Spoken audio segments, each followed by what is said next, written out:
Доброго вечора, українські радіаційні онкологи, медичні фізики. Слава Україні! Дякуємо, що приєдналися до Research Methodology course for Ukraine. Our topic today is evaluating new technologies in clinical research, and you know our speaker. He previously gave us a lecture last month. He is Professor Indra Das, a renowned medical physicist with a long and very impactful career in radiation oncology, making significant contributions to medical physics field.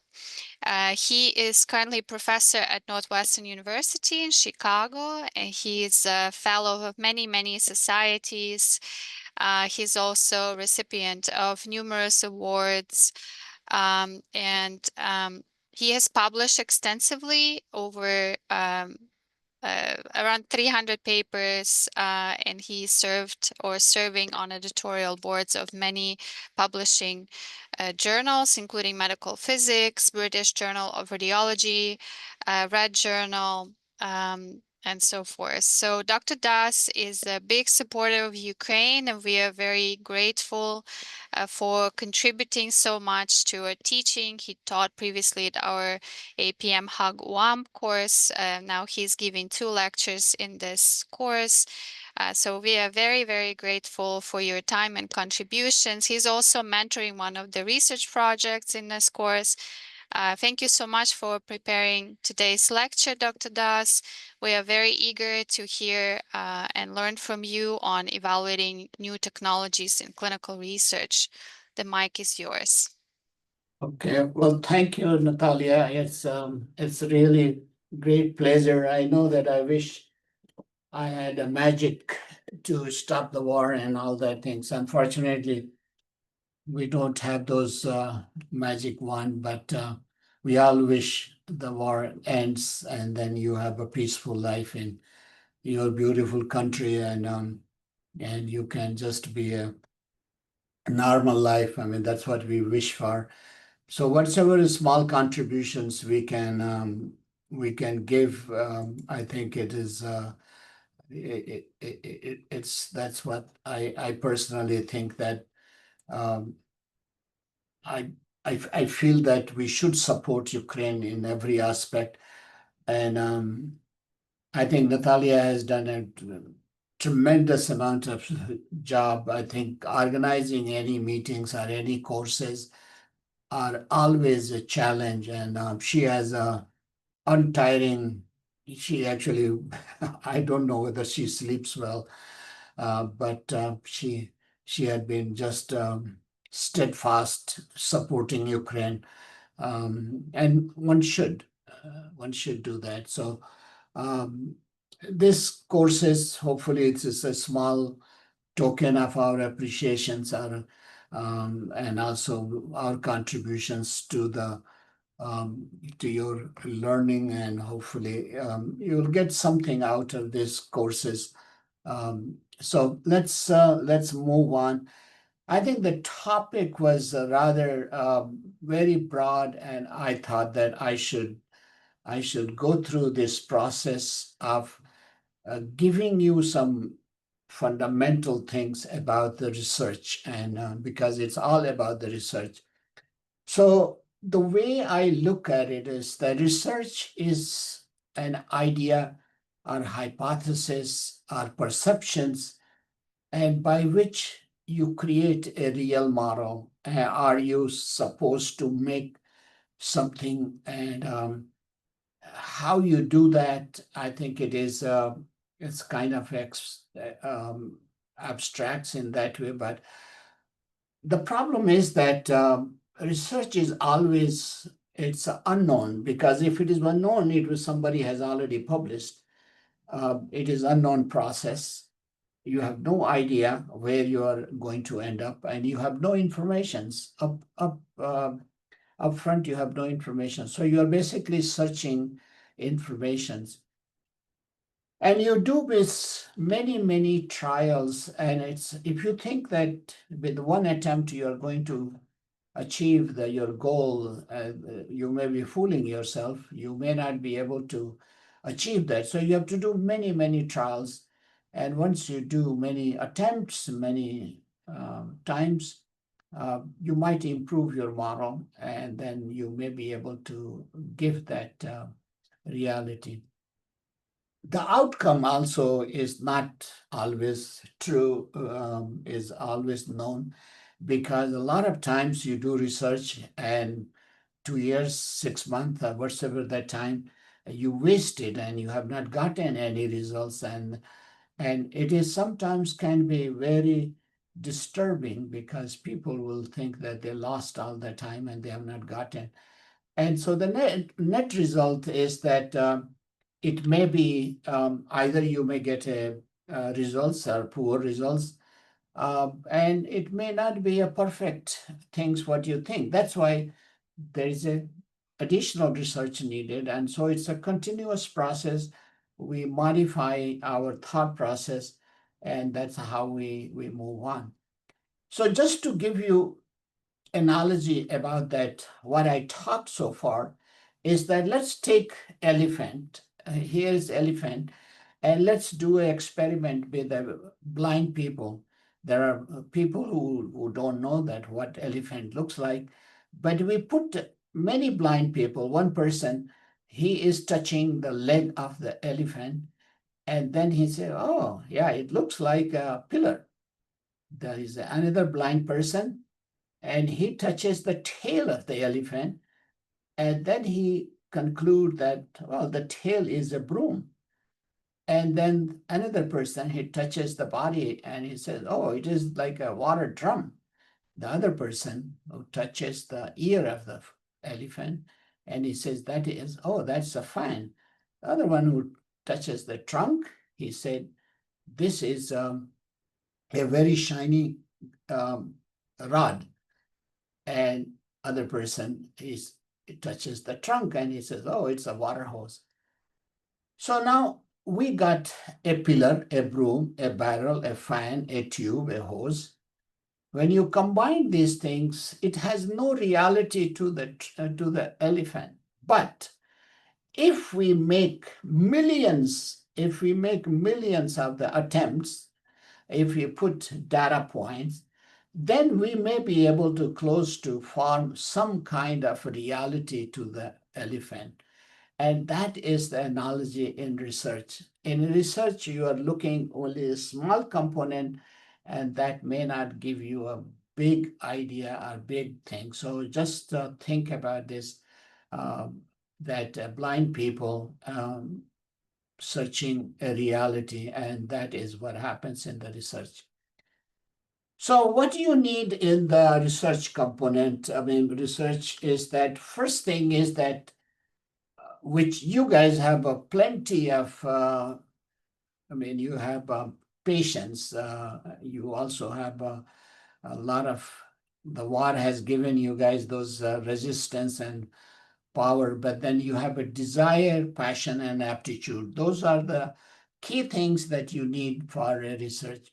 You also have to have a very good observations. If you are not observing things, then you may not find answers, because if you observe, then you try to find solutions to it. You always have some questions why things are like this. What is the reason?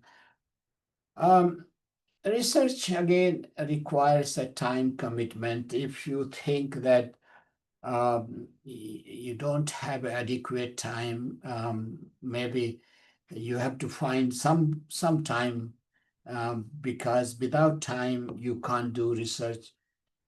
You also need resources and tools, and obviously um, resources, that means you need a funding, you need um, devices, the machines, yeah, a lot of things are needed.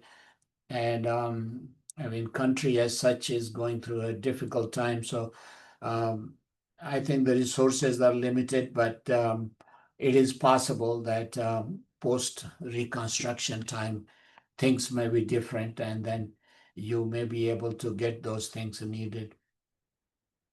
So my thoughts on research methodology is that topics has to be based on the availability of resources, because you can't do, um, for example, the proton beam therapy because you don't have a proton in your country, or you can't do a lot of things that you don't have resources. So you need to have technologies, you need the time, and you need the funding, and most of those things are getting harder. But I think um,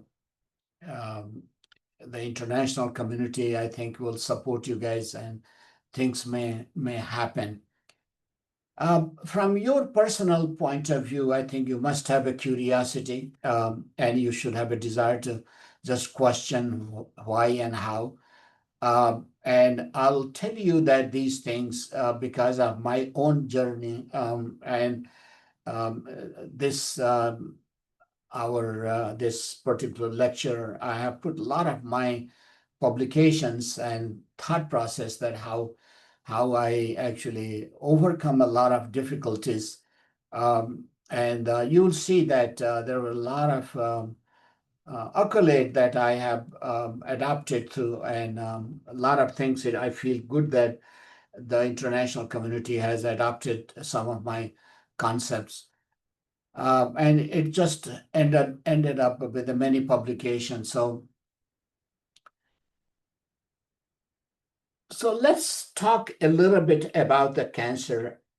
There are lots of people in the world that they think that radiation oncology is not really helping patients and all that things, but that is not true.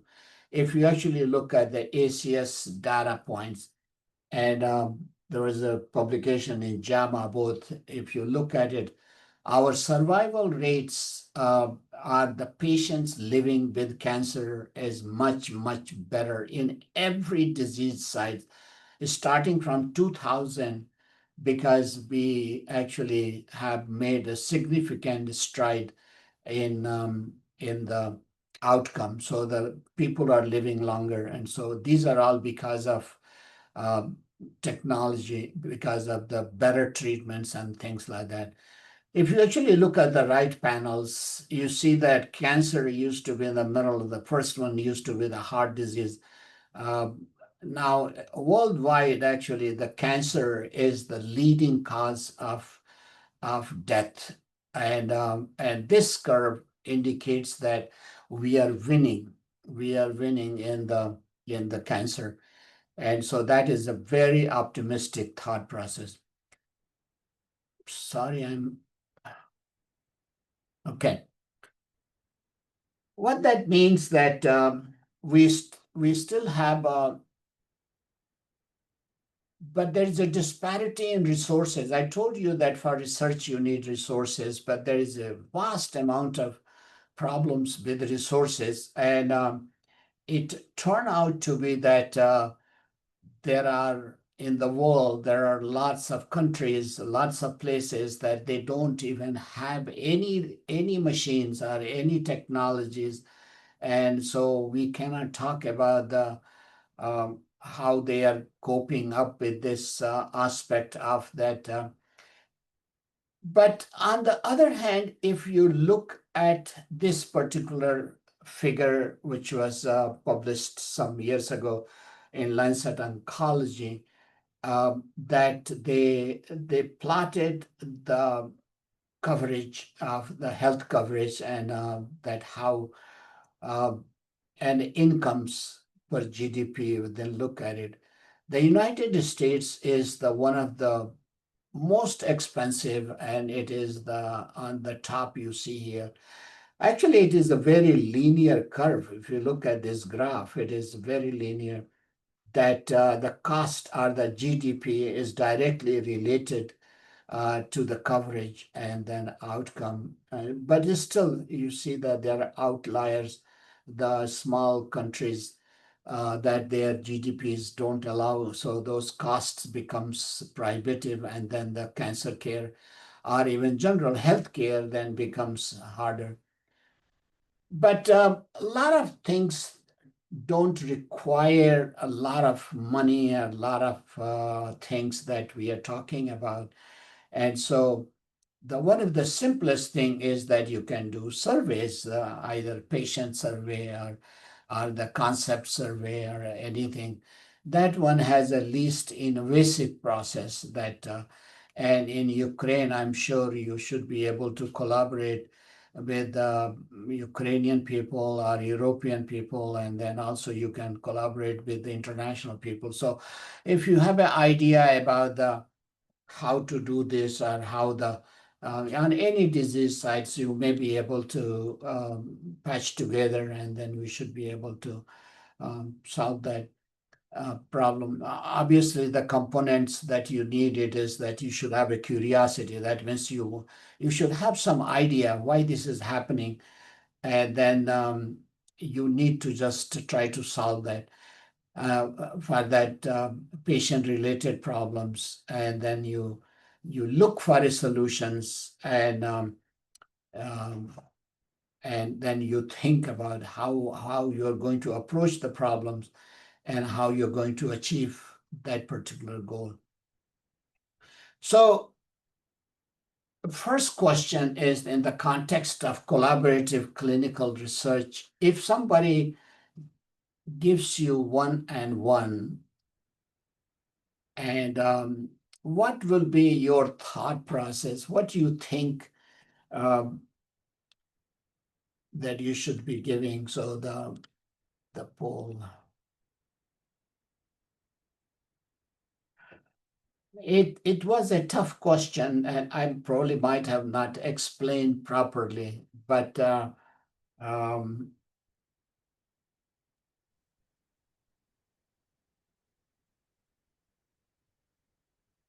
I mean, you can interpret it so many different ways, but let's see what people interpret it as. yeah. One and one. Yeah. There's a TV channel actually in Ukraine, 1+1.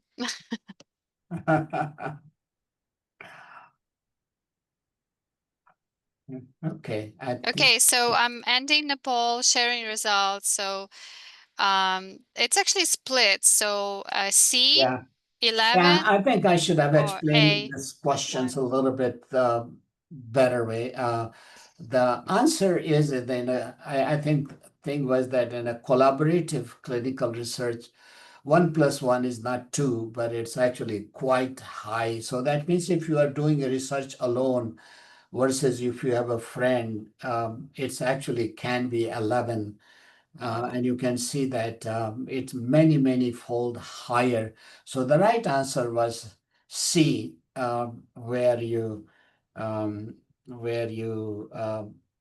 the magnitude is much higher. So if you are working alone versus if you are working with a friend or collaborator, the chances of your success is much high.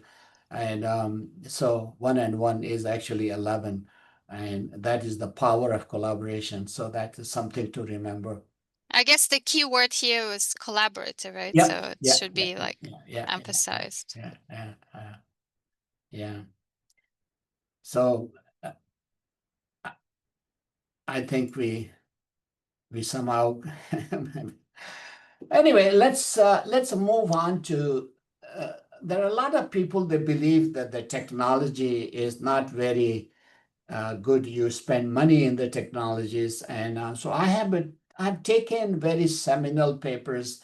The first one, and I just put it that GYN malignancies for the ovaries and uterus, and the first graph is that in old days, this is again, you can see that some of you were not probably born at that time, 1979 paper. Um, it was so cobalt 60 versus Beratron. Beratron was a form of a linear accelerator that, well, not linear accelerator, but it's a machine that uh, produces the X-ray beams. And you can see that there was a significant around 15% gain in the Beratron machines outcome, which is very, very impressive at that time. Looking at the same patterns of care study by my ex-chairman, Dr. Jerry Hanks. He published in 1985, looking at the technology as a beam energy. You see here, he put it in the beam energy. So the cobalt 60 data is here. And he looked at the failure rates in multiple disease sites, prostate, cervix, and Hodgkin's. And you can see that that curve actually is plateaued down to very, very small as you increase the energy. So energy plays a quite important role, but when you go to the higher energy, it does not mean that it is going to improve the results, but the energy does play important role. And there's an article that I had written, which provides the lot of rationale for going to higher energy, but not more than 15 MV beam. In fact, when I wrote that paper at that time, people were criticizing me that I am against the technology, but that was not the case. The point we are making here is that technology improves the clinical outcome, and that is proven by these things. This is latest publications, and this is 2019. Again, if you're looking the endometrial cancers, if you look at the 3D CRT versus IMRT, and you look that IMRT is whether acute or late, they're always better. And then you can see the outcomes, whether you divide by grade or divide by age, you always see the gain in the technology. So the technology provide. So going back in the time when you were doing 2D, this Red Journal 1991, actually this was the time NCI, the American National Cancer Institute, they had given nine major grants to nine academic institutions, and their job was to make 3D CRT as a seminal things. And at that time, this Red Journal, a special issue of Red Journal, was dedicated to the 3D CRT. They published a lot of papers, and 91, I mean, this was the time when they published, but it was from 1980 to 90, you can call it 2000. 3D becomes the important things, and after that it was IMRT. And then so what I'm saying is that you have a lot of opportunities for research, and what are those opportunities are in radiation oncology. One is that machine. Obviously, some of you are medical doctor, you don't care much about the machines, but for physicists, there are articles that one can write about the QA and dosimetry, and I covered this part in my first lectures. The simulations, and I'll talk a little bit in detail about. There is a new task group report, which I happen to be the co-author on both of the task group. This is coming by end of this year, the revised task group. And contouring is a big issue. I'll discuss a little bit about the contouring aspect. It's at present time weakest link, but I think AI-based contours are in every systems. They are improving uniformity, but still care has to be taken care. There are a lot of still issues. Prescriptions, obviously failure to compare clinical data if you don't follow that. Treatment planning, the new buzzword for research is the adaptive therapy. That requires some training, and I'm sure that if you have machines in Ukraine, you can think about the adaptive therapy, and I'll give you some ideas about that. In the treatment planning, algorithms for physicists, if you are highly mathematical and you want to just improve, There's still a lot of room for improvement on the algorithms. And finally, the treatment delivery aspect. And the most important is outcome analysis. The outcome analysis research, I'm sure that it requires a little bit time because for cancer, you need a minimum of 5 years follow up. So that means if you are putting a seed today, uh, you will just see the plant in 5 years and a tree in 10, 20 years. So I think it takes time. And if you don't have a patience, then this is the type of research which is not suitable for you. And but I think the national guidelines, I think, are every country should have some way to collect the data so the new generation of scientists or physicians they can actually compare the data. And I think Sweden and Nordic countries, I think they are very good in it. So all the breast outcomes, all the prostate, there are a lot of good papers comes from those countries because they have database and they can evaluate that thing. So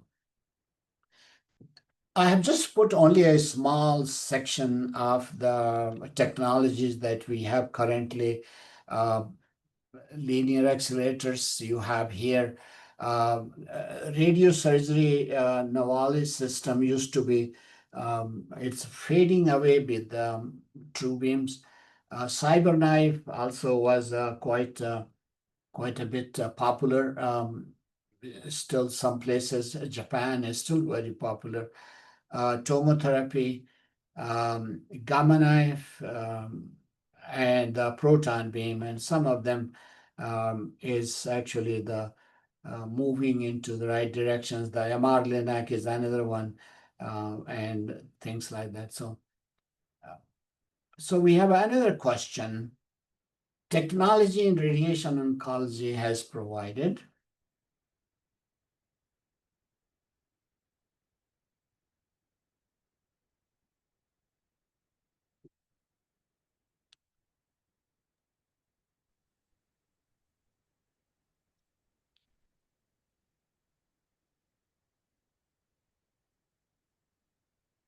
I think it's an easy question. Impressive, impressive. Yeah, so we have around 76,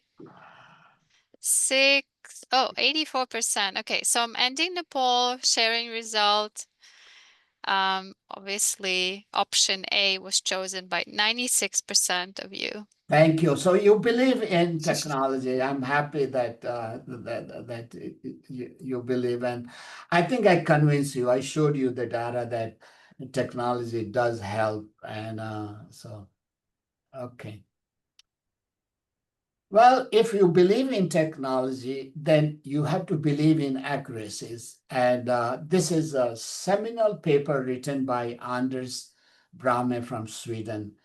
And he actually put this paper, The Need for Accurate Target and Dose Specifications in Conformal Radiation Therapy. So this particular paper is impressive because he provided the first thought process about the precision. And here is his cartoon. That precision, it's from some 1600 old painting. Here is a boy, they put the orange or fruit on the top of a boy, and this fellow is shooting the gun, the arrow, just to hit. I can imagine that if you don't have a precision, what will happen. And this picture actually depicts exactly what in radiation oncology we are looking. We are looking at precision that has to be maintained properly. And that paper actually provided a lot of things about that. People think that precision has to be, we have to just participate in the clinical trials, but what happens that in a clinical trials, the moment you deviate from the clinical trials, then your results are going to be totally outlier. You'll be. This was a paper from Ari. It was in JNCI, and he showed that any deviations from the clinical trials, whether you see this, the trial RTOG, SWAG, POG, and there are RTOG and all that combined things. Deviations of either 5% dose or less than 5 of the margins are overdose, they all have negative consequences. So remember the 5% dose, 5 millimeter margin, and 10% overdose to OIR, those three components. So whenever we talk about radiation oncology, we should maintain less than 5%, less than 5 millimeter, and 10% overdose. How we are going to do that? DVH is the only thing we have right now. In old days, we used to have a TCP and NTCP, those models and those things. We used to have that. And so what we want is that this is the volume and this is the dose, and that's how you get the curve. What we want is the maximum and minimum such that we actually wants to make them zero. How you are going to do that and see sequentially if you make, sorry here. You see this red curve is that the minimum and the maximums are very close, and that's what we want to achieve. This particular concept or observation was, I first noticed that if I give the same plan to various treatment planning systems, this is again very old graph, Brain Lab, CMS, Carvus, and sorry here. There were lots of treatment planning systems, and you see that the variations, they give you a different result. So I thought about that. We need to report this, and we just did that. The particular, and we wrote in the JNCI, which is a very prestigious journal at that time. Eli Gladstein, some of you know, godfather of radiation oncology.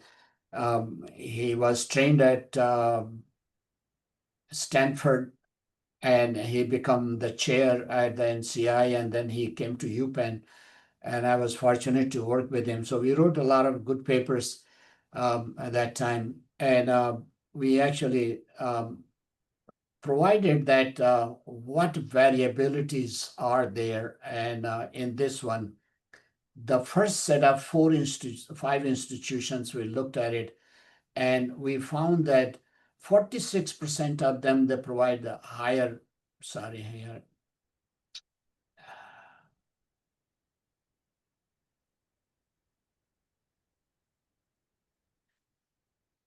And 63% of them are all giving you lower doses.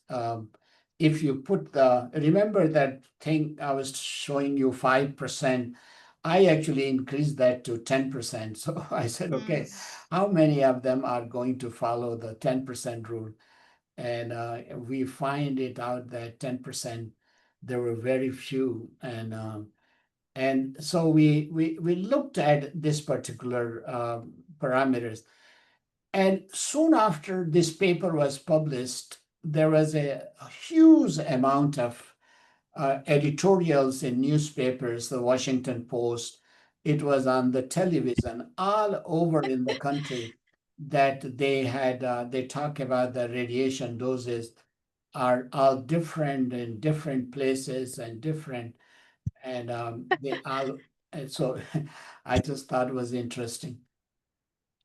ICRU. But did you give a negative kind of No, there was no image to negative. radiation therapy? You No, no, raised no, big no. issues. There was no negative things. We just provided the observations. But the Right. media, they picked it up that the treatment in Philadelphia is different than the Oh, treatment at Stanford. And so they go through that. Uh, so the ICRU also picked it up on the same note, and then they provided the guidelines. And it's interesting that the ICRU they actually quoted that paper of JNCI, and they actually made some seminal observations. So what they wrote from, they picked it up exactly from the paper. They said that the median dose is close to the prescription dose in 97% of the time, within plus minus 2%. That's what they quote the paper. Then the ICRU 83 adopted a couple of parameters. They said the D2 minus D88 by D50 should be homogeneity index. Earlier, the conformity index was already well defined, so they introduced this term HI, and that becomes a seminal. And D2 is the maximum dose, D98 is minimum dose, and D50 is the reference dose. And so that becomes the important. So that paper actually made ICRU 83 these parameters in the context. So that is something observation. Moving forward for a little bit more state of prescriptions and many, this is an interesting one because first we had only 800 patients, and then I thought that, well, we should include that more centers. And I'll tell you that it took us around 5 years time with collecting data from various places, and it was a little bit of a challenge. And first we thought that we should do the collaborations between international collaborations, but it was not possible. But I think now time has come that we should actually collaborate internationally, and we should be able to find how the patterns are in this. In this particular case, we collected 5,200 patients' data. And again, we've set criteria for plus minus 10%. And you can see that the patterns remain same. I mean, I think majority of the data points are in this plus minus 10%, but there are lots of data points here, lots of data points over here. And the point I'm making is that it's a lot of things that people do differently. And it is very difficult to have everybody follow the same pattern. And that is actually reflected in this particular graph, is that where the people prescribe the dose to. Some people say, well, I want to just have 100%. Then some people follow that. They say, well, we'll follow the ICRU 83, 98%. But if you look at this particular D95, majority of the people, they feel that they should have 95% because that's what they had it from the 3D CRT time, that they want the 95% coverage to the target, and that was carried over in IMRT era.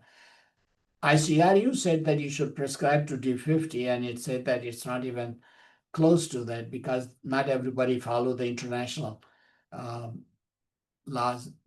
Surprising thing was that there are a lot of people that they're prescribing to D2, and you can see the patterns here. So this led us to looking at in the context of ICRU 91 and SBRT and SRS, because even though, and in this also we included a lot of people from a lot of institutions, and then we actually look at the similar patterns. This in SBRT. SBRT, we know that the dose is in the center of because the lesions are small and then they're much, much hotter. So that's not unexpected, but that's what it is there. You can look by the disease sites, so you can look by, and again, the same patterns, the D95 is still prevalent. I'm not criticizing this D95, but if you are going by ICRU 83 or a 95, 91, then you should adapt to the certain other things. but people do. These are all just the correlations between one institution to other institution. So the question again is that how we make a uniformity. And again, this is for Ukrainian people that uh, one city to the other city, how you're going to make, you are going to have a clinical trials. And even in the most clinical trials, this particular paper actually indicated that they met the all the criteria, but it was not an optimum plan. They actually rerun the plans, and you can see that they can reduce the rectal dose and they can also reduce the bladder dose, what it was provided. So it is not that the your plan which you are providing is optimum. You still have a room to improve, but you require time, and that is the point I'm making here. Now let's look at a new era, which is moving very rapidly. Is the cone beam CT is becoming a part of the adaptive therapy. The word adaptive therapy for some of you may not know, but that means you take a image, and if you find that target is not at the same place, then you are just adapting or you're moving your target. Um, and now the buzzword is ART, adaptive radiation therapy. And Varian has made that as their seminal point with the Halcyon and Ethos. Those are two dedicated machines. And now they are moving on to the Varian true beams with the hypersight. So these are the hypersight is cone beam CT. Electa also is moving on to the AI enhanced product, which they are going to compete with the hypersight, but they are also going to provide uh, better cone beam CT. I mean, their cone beam CT was pretty bad, but now they. So the debate is that should you have a CT sim in the department, or you can survive with only cone beam CT. I mean, if you are tight in money, and so there's a lot of literature, a lot of publications are coming, and there's a big momentum which is the gaining that there are a lot of people that think that cone beam CT uh, should be just the state of the art, and it should be. Now, going back to the cone beam CT, it is a long time ago, 25 years ago, Jeffrey, when he was in William Beaumont, he created these images, which was fascinating with the cone beam CT, and Electa then at that time adopted on their machines as a cone beam CT. Now with the cone beam CT is the standard buzzword on any machines you buy, either Alcyon or this one. The only problem is that the images are still uh, they're not absolutely radiology images, and but for art, I think it also it takes time.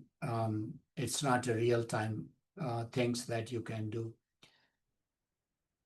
Art also requires a lot of manpower, which in Ukraine you don't have that manpower because you are limited.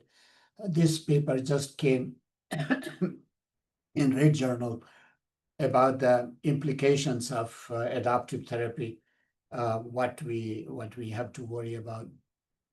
Going back in time, what we used to do, the adaptive therapy based on used to take the portal films, and that's how the time has been shrinking. Uh, you imagine that up to that time, it used to take, I'll figure out. I converted this from hour to the minute. Now, actually, you will see that this is all going on the just bottom, but it's hard to see on a linear scale. When I plotted this on a logarithmic scale, you can see that in 25, this is around a minute or less than a minute, half a minute. So the time is shrinking fast, and I'm very optimistic that by 2030, we can do that in close to real time, or it's expected that way. About the art and the need for art was that it was Dion's paper that they put it forward that the target is moving and you do need to um, change and take care of it. So that's something. There is an article in Medical Physics which is coming, which is in the press. We talk about the cone beam CT will replace CT simulation in near future. Again, near future is a word we had earlier, 5 years, but we just leave it as such, the near future. And so the two people are arguing about pros and cons. And I was the moderator in this series of the article. So that there are other technology that MR-Linac, which bridges between radiology and oncology. There were at one point there were 4 systems. Right now it's only 2.5 systems. um, but MR has its own role because you can actually do a better planning, a better delineations, and better a lot of things you can do. One of the advantages for the MR Linux are that if you have structures, you can see it in a cine MRI, and when that structure is within that your boundaries, then the computer or the machine will automatically then treat the patients. When it goes out of the boundaries, the machine is stopped. So there is a lot of advantages about the adaptive therapy, and you can imagine that if you have this kind of things, then certainly your organ at risk doses are going to be minimized and the outcome will be better. So the question number 3 is currently cone beam CT and MR Linux.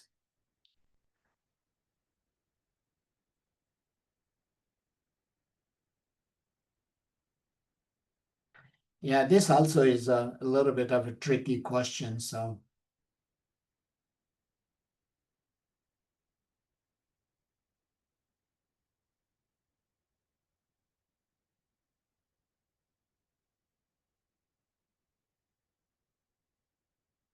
yeah, some of you may not have exposure to the MR technology, so but at least you should have some conceptual things. So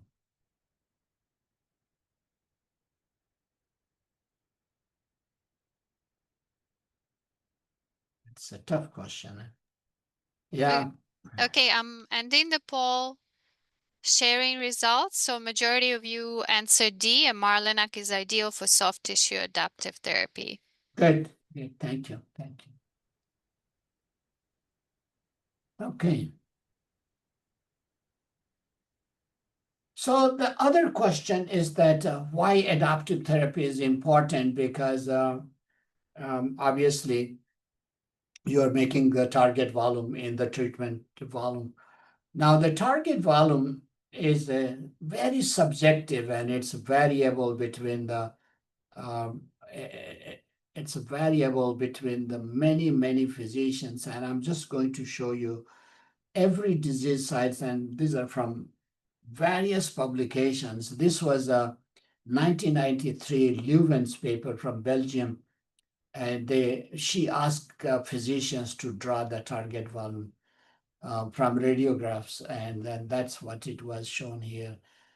Rectum, you can see that I thought that rectum should not have a problem. Look at these contours, so the GYN, cervix, and the nodes. So you see all that. Liver, look at the variability. The breast, look at the variability. Lungs, variability. Brain, CT has a more variability than the MRI. This variability obviously will carry over in my own paper from shows a lot of those things, but Those variabilities these days can be quantified with either dice or Jaccard or Hausdorff distances. So there are lots of tools now available, and most of the people are using these things in the system.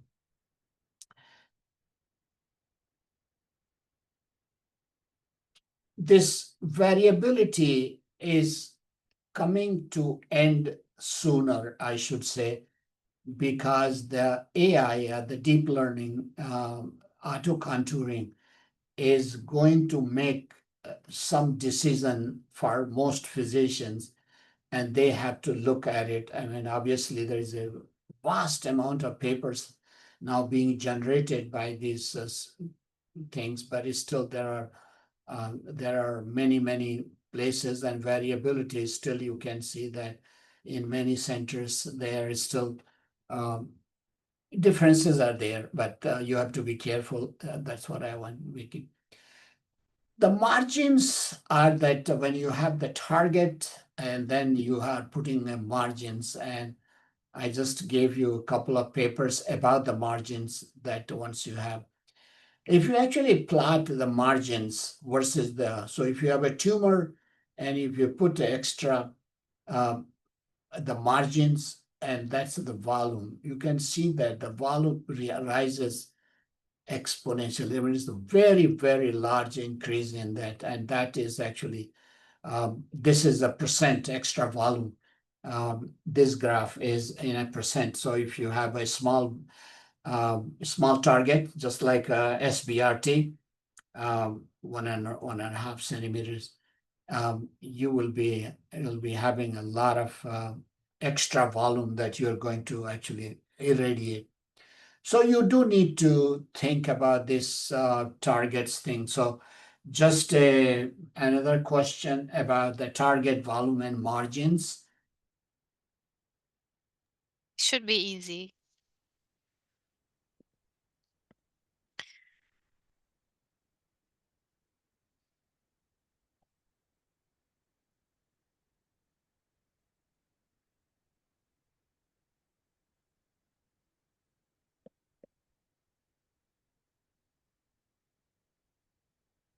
Some of you may not be math majors, so that may be hard to fathom. It should be easy for everyone, no? Okay. Yeah, the slide before I actually showed that, but Yeah. anyway, Okay, it's a so we big. have a 75% answered. I'm ending the poll and sharing results. So majority of you said depends on disease side. But if you think about the formula Yeah, for the the volume, volume size. right? Yeah. It's cubed. Yeah, So the it's a correct cubic term. answer is C. Yeah, the right answer is C. But don't feel bad about it's I think questions may not be. So the question now is that in the era of artificial intelligence, what we are going to do? Some of people they think that AI is a black box. Majority of the people think that way, but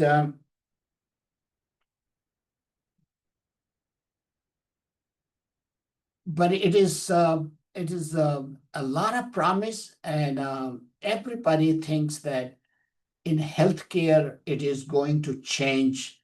It will bring the revolutions. Time will tell. My way of looking at it is the segmentations, the auto contouring. I mean, it used to have a huge variability, and it's going to do a huge time saving. The variability which we used to see should shrink because the AI should reduce that variability. And also, it will reduce the variability in the institutions. What else the AI can do for us? Auto planning, plan evaluations, PSQA. But we have to be a little bit paused. We cannot just, without any fail, adopt everything what the AI is giving, because that's a black box. And so we have to have to adapt slowly.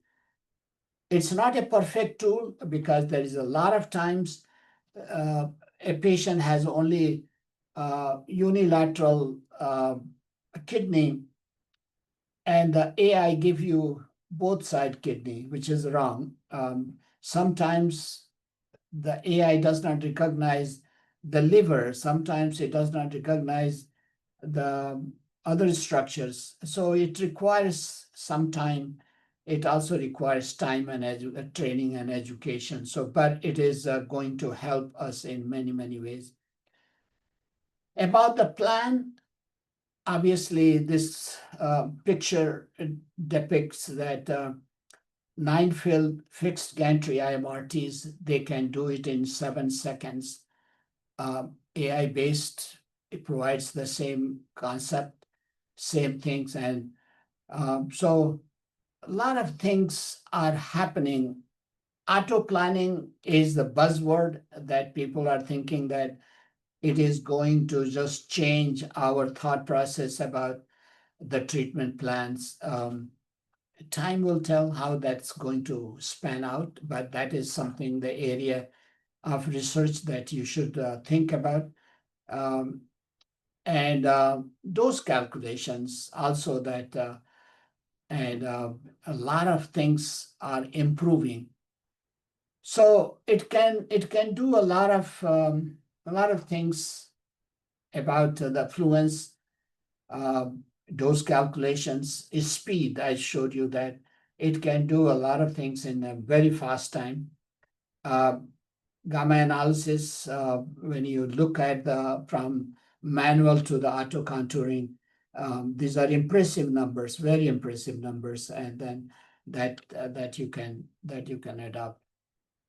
Switching back some similarity, just 5 years ago, uh, there was a lot of buzzwords about the radiomics and outcomes. It was about the texture analysis and all other things. If you actually went to one of these meetings, our meeting, you'll find that the majority of the papers were on radiomics written and all other things.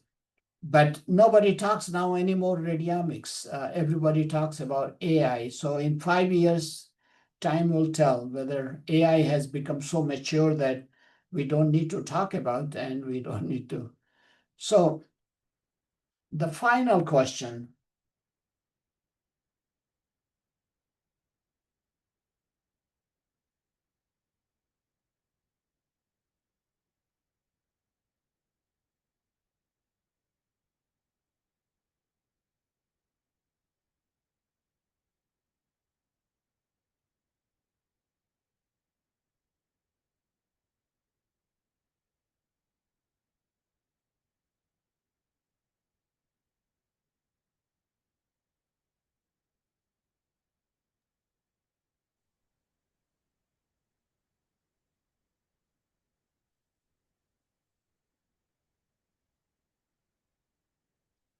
Okay, 75% responded, 79, 82 sharing results.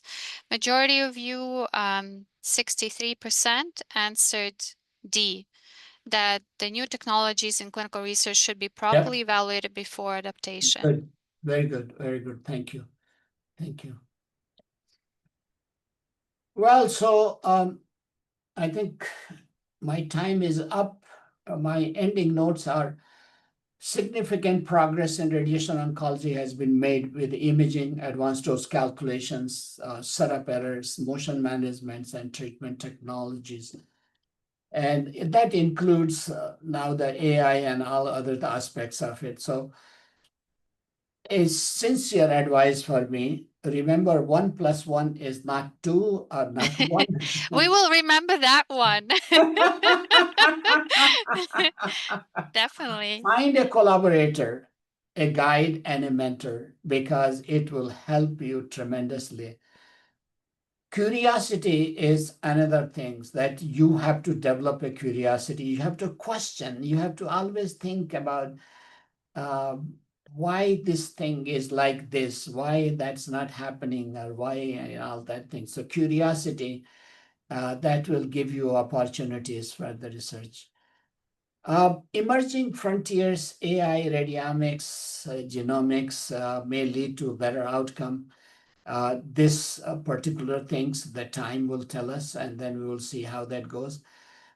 But whatsoever you do, one of the thing I will strongly, strongly suggest you to have in your book or in a computer, maintain a detailed observation of data, that parameters that you are taking, because one day that may be a useful things. If you don't keep a record of what you are doing, then you are losing all your ideas for the research. So that is the important thing. And I think my time is up. I know that you guys sometimes feel so lonely, but I can tell you sometimes the lonely small flowers can cheer up even anybody else. So thank you very much with your time. I know it's already 9 o'clock. For some people, it is a bedtime, but and listening to my talk, I hope I have provided some um, incentives for you to think about participating in and collaborating with the people. So thank you, and I think we will take questions if there is a one from the audience. Thank you so much, Indra. Amazing lecture as always. And we will remember 1 and 1 is 11. So that was excellent. And that was a very great illustration of methodology, what you've done in the past, and kind of a bird's eye view of research landscape in radiation oncology, what you think about this and where we will go in next years, you know. So that was very interesting to see from you. But a question, I will open the floor for questions. So while you guys are typing questions, I have one like big one. What was the most satisfying research project you've done throughout your career? Yeah, if if it was one which I would not have done anymore. I think I'm never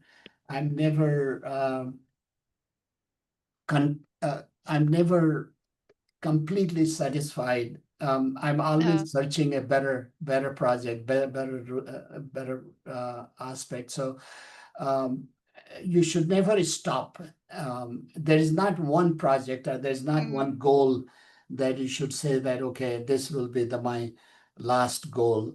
For me, there's no last goal. I'm always looking. I'm always searching because the curiosity and search is those are the things that I always look at it. So yeah, I'm gonna read some of the questions and comments that people have in the chat. So from Dr. Mikhailiuk said, thank you so much. Very interesting to listen to you. Thank you for interesting lecture, for understanding our situation, excellent detail analysis, various technologies. And the question from Oleg Ovsienko, what do you think about FLASH? Do you think it's the future of radiation therapy? yeah, very good question. Actually, I had a counterpoint point article that was published in Medical Physics. It was Seco from Germany and Giudizi from Memorial, New York. They were counterpoint point. Flash certainly is a. I should have put some slides here, but the timing and all that. Flash is certainly a debatable topic. Mhm. Some people believes that it is real. Some people feel that it is not real. And I have a mixed feeling about the Flash. First thing is that it cannot be implemented throughout the world. It can be only to very select institutions. So, for example, the proton beam, we thought was that it was only for the rich people. It's becoming now that more and more centers can adopt. Flash is even much more rarer. And so adapting to the flash therapy is not going to be tomorrow, I can tell you. It will take another 5, 10 years if the biology and clinical outcomes are in the positive phase, but nobody But it wants. can be potentially saving a lot of time, right? If you can deliver treatment very fast and very accurately, can control Yeah, motion. yeah, So that has the potential, but yeah, yeah, yeah, we have to see it, right? yeah. I agree. Um, yeah. So I okay. We invite you to Ukraine. I So will. I will. yeah, I'll make yeah, Dr. efforts. Das, you have to come to Ukraine. Yep. Uh, Thank you. I'll make yeah. an effort. So it was a very good session actually at this APM meeting about the clinical trials and physicists participating and being PI on clinical trials. And there Yeah, was really great insights from Paul Keel, from Robert Geray, Christy Brock. Great session. I really enjoyed it. yeah, yeah. But That was a good session. Yeah, but you know, I always wonder because it comes at the cost, right? Physicians usually look at the outcomes, look at the randomized clinical trial, so that's their gold standard for evidence, right? yeah, And yeah, if you want to run a clinical trial like this, so it takes years, and you showed it. You said that, you know, you yeah, plant the seed, it will grow into a plant, 5 years, and then 10 years, a tree, right? You yeah, have to wait a long time. Is there a way to speed up this process? Is there a way to make it maybe like some hybrid approach so you don't only rely on this gold standard of evidence of randomized clinical trial? yeah. That's what I was telling you. That outcome analysis, it takes a fair amount of time. But Right, think yeah. about that. If you don't put the seed in the ground, don't expect any plant or fruit. So patience, be patient, Natalia. Yeah, That's what have it a is. patience. And you have to think about that, whether you want to wait 5 years, 10 years, and things like that. But I think as a government, the country, I think they should invest in this so that there's a continuity of those processes, and then they can analyze the new people. So Another observation and maybe question I have about interactions of the team and competing interests of the team. So we have radiation therapists, we have medical physicists, and radiation oncologists. So typically, medical physicists are pushing new technologies. They are really excited with new toys coming into the clinic, and they want to test them. That's opportunity for research. And radiation therapists are like, wait a minute, right? Okay, you're giving us all these things that might not work great because they are new, lots of bugs, lots of issues. Like, how do you balance this? yeah, Let's say that's a good in your question. clinic, yeah. Yeah, that's a good question. I think in general, the radiation oncologists, the younger one, they are also very techno savvy, and they are also like a physicist that they want to do this and that. If you go by the old timer, they are a little bit that's what you described, but it's a balance in any aspects that you have to just think about. You have to convince that your radiation oncologist or the physicist, not all physicists are just jumping on that, but um, it's a team effort. So you have to just chat about that, what is possible and what Mhm. we can do with this toy. So And if you bring a new technology into your department, how do you also evaluate cost effectiveness? Because as you wrote in your editorial for adaptive radiotherapy, you would have to hire many more physicists, right, to yep, cover yeah, adaptive exactly. treatment. So like, how do Yeah. you calculate this? How do you balance this? Well, you have to think about that, not only for physicists, but for MDs. They have to Right. look at the images and then they calculate their time. So if they are not seeing a patient's follow-up and then you just figure it out that you lost 4 patients, I mean, you lost all that revenues. So that is, but on the other hand, that cost should not be calculated that way, but rather it should be calculated in the context of the outcome. Hmm. And that's where that's where it's a debate about that how to compute. For example, you can finish the treatment, but then you have issues with uh, patient failed, and then patient comes again retreatment and the retreatment or surgery, and then when you add the cost, Right, it right. is it is pretty large cost. Whereas if you do the adaptive therapy and make it sure that the so the cost overall, so it's a complex issue. You need a economist to compute. That's a good project for Ukraine. Uh, look look at the cost. Yeah, Yeah. that would, Cost effectiveness yeah, yeah, analysis. Okay, yeah. excellent. And then maybe last question. Any advice you would give to our project participants, so the people, the I teams think that I looked at submitted most of the, projects? yeah, Yeah. And most of how the to project. write the methodology, like how to approach this, how to fine-tune their methodology.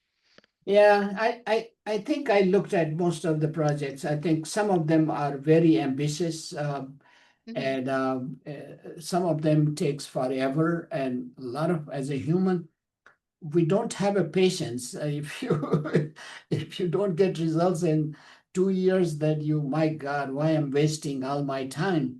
So Mm-hmm. you have to have a patience, and then also so you have to evaluate those projects that can be achieved in time. Um, I think some of you have a great ideas. It's just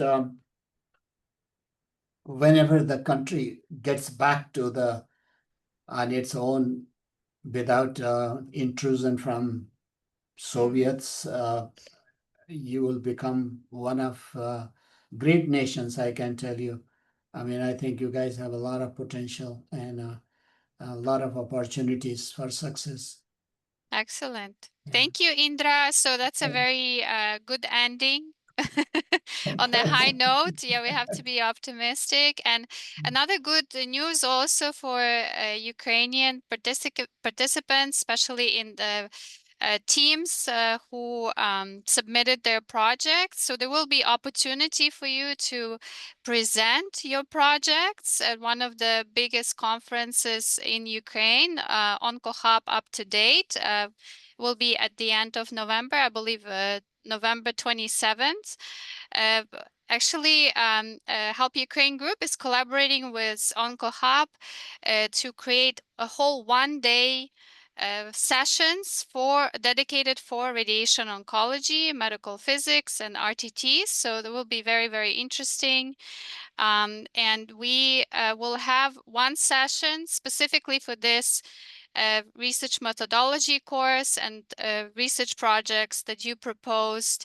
You'll have an opportunity to present your work and maybe entice other people to join your collaborative team. So 1 and 1 becomes 11.